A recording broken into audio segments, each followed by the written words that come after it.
2 days ago, when I published my Valentine's Day video on February, I decided to look back onto some videos made by some Team Awesomeness members, and a few that I've made on my own.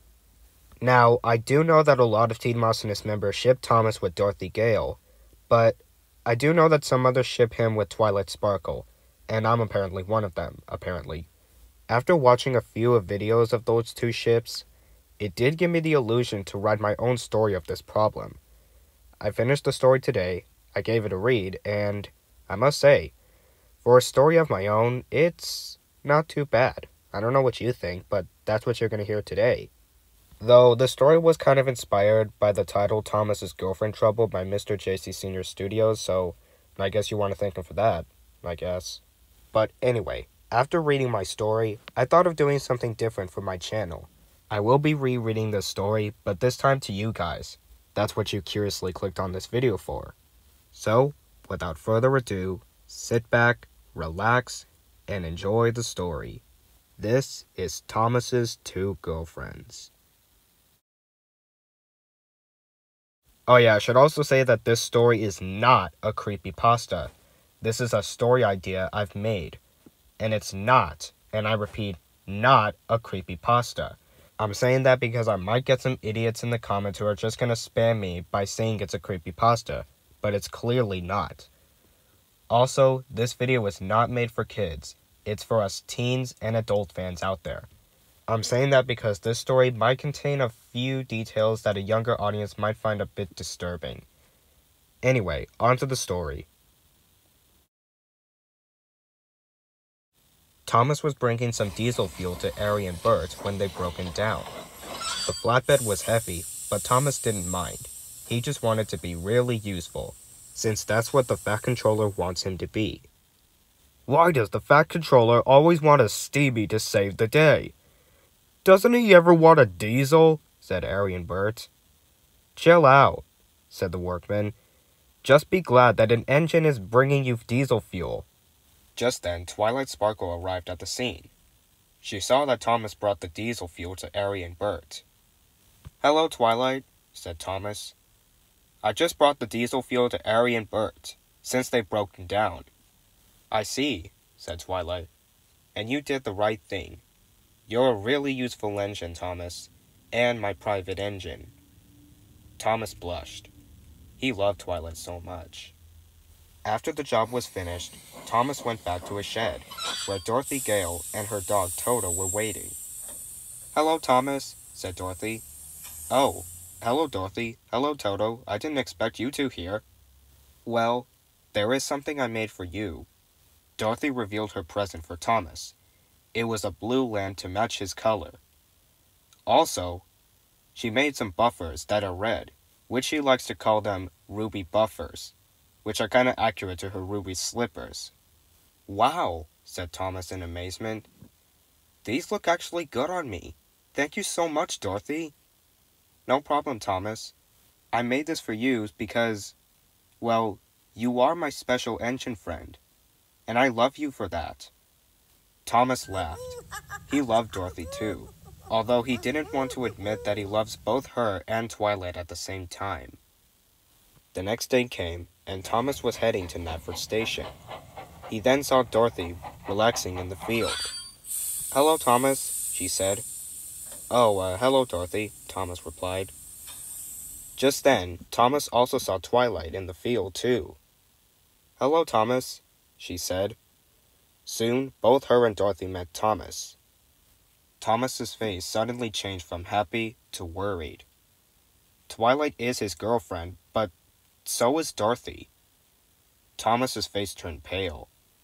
He thought that the truth was revealed, that he has two girlfriends at the same time.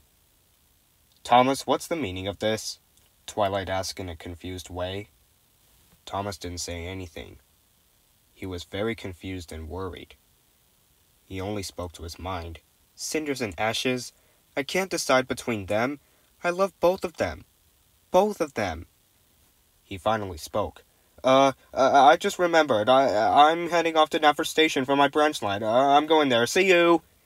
And he steamed quickly away, leaving Dorothy and Twilight very confused. When Thomas arrived at Nafford Station, he waited for his passengers to get on board. He was glad that he didn't see both Twilight and Dorothy, but he was still worried that they might be angry with him.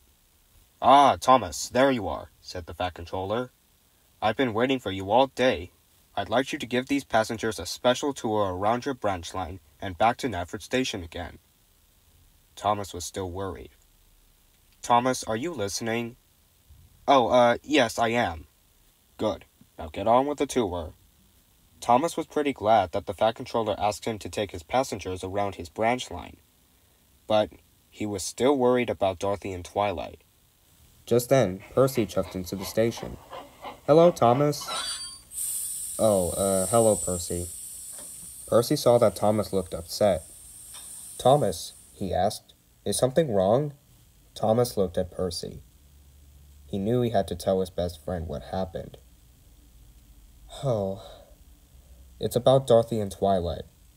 "What about them?" Percy asked. "I found them in the field when I was heading to Nafford Station. They both saw me, and I just can't decide between both of them. They're both beautiful, and I love them." Percy listened. He felt sorry for Thomas. "Oh dear," he said, "but I'm not too sure how we can solve this." "Sorry, Percy, I have to go," said Thomas.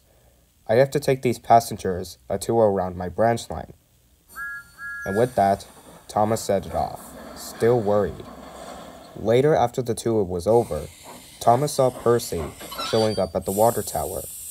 "Percy," he asked, "can I ask you something?" "Sure, Thomas. What is it?" "Have you ever had two girlfriends, but you don't want to admit it, or can't decide between?" Percy thought for a moment. "Well, no, I don't really have two girlfriends. The only girlfriend I have is Pinkie Pie. But then again, there are a few other girls that I kinda love.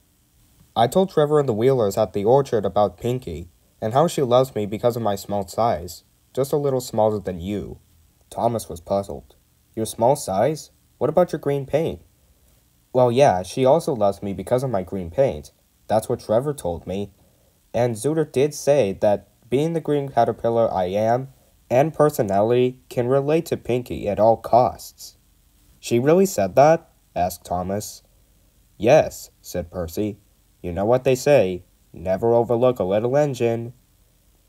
Thomas did like Percy's story, but it didn't solve his solution.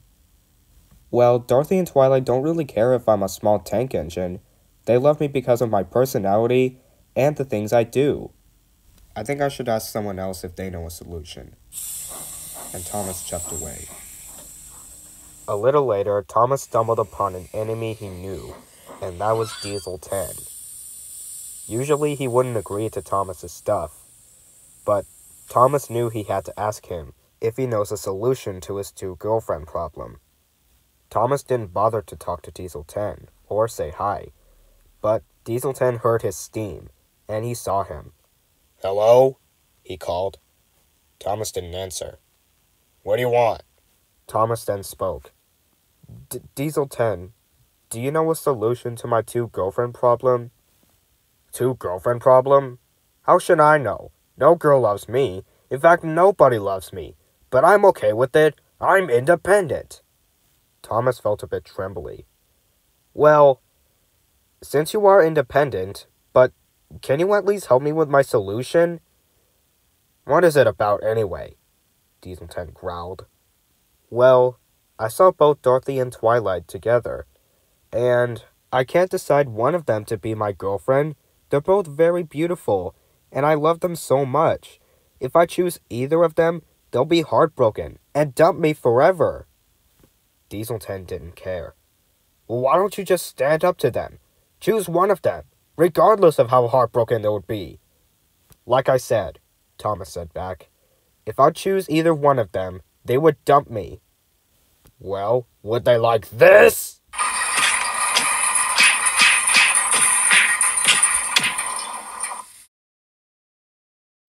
Meanwhile, Dorothy was thinking about what happened earlier. Twilight sat with her. "Oh, Twilight," Dorothy said, "I'm worried about Thomas." I wonder if he's okay. Twilight thought for a moment. At last, she knew why Thomas raced away from them. Dorothy, I think I know why Thomas raced away from us. It's because we're both his girlfriends, and it's too hard for him to decide just one. Dorothy listened. She now understood. Well, I did make Thomas that blue lamp and those ruby buffers. And I saw him when he brought the diesel fuel to Ari and Bert, Twilight said. I think we need to go and find Thomas. That sounds like a great idea, Dorothy said. It took a long while until night, until Dorothy and Twilight finally found Thomas. Thomas was in a pretty bad condition. Diesel 10 gave him a black eye, a scrape on his cheek, and broke his lamp. He was scared, so much so that he can't even get out of his shed and try to find Dorothy and Twilight. But at last, they found Thomas hiding in a shed at the quarry. They looked at Thomas and gasped. "Thomas!" Dorothy shouted. "What happened to you?" "Look, it's a long story," said Thomas, shaking a bit. "Is everything okay, Thomas?" asked Twilight. "Do you want to talk about it?" Thomas said nothing. "It's okay, Thomas," said Dorothy. "You can always talk to us." "Yeah, talking to us will make you feel better," Twilight said. Thomas looked at Dorothy, and then Twilight. He tried to hold back his tears, but he couldn't help but let them fall down. But at last, he spoke. "Dorothy, Twilight, I have something to tell you too." Dorothy and Twilight listened. "It's just," said Thomas, "you two are both very beautiful. Twilight, you are the most beautiful alicorn princess I ever known, ever since I first met you all those years ago. And Dorothy, you are the most beautiful Ozian princess girl, because of your pigtails hair, your dress, and your ruby slippers. You are both equally beautiful. I can't decide between both of you. If I did, you would both be heartbroken and upset. Again, I just can't decide between you both." Dorothy and Twilight looked at each other, then to Thomas.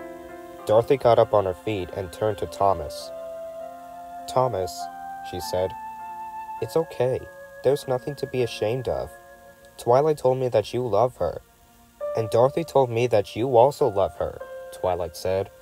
"We're not mad or heartbroken at all." Dorothy continued. "Twilight and I get along with each other very well, and we both love you very much. You are the most handsome, bravest, and kindest tank engine in the whole world." "I agree," Twilight said.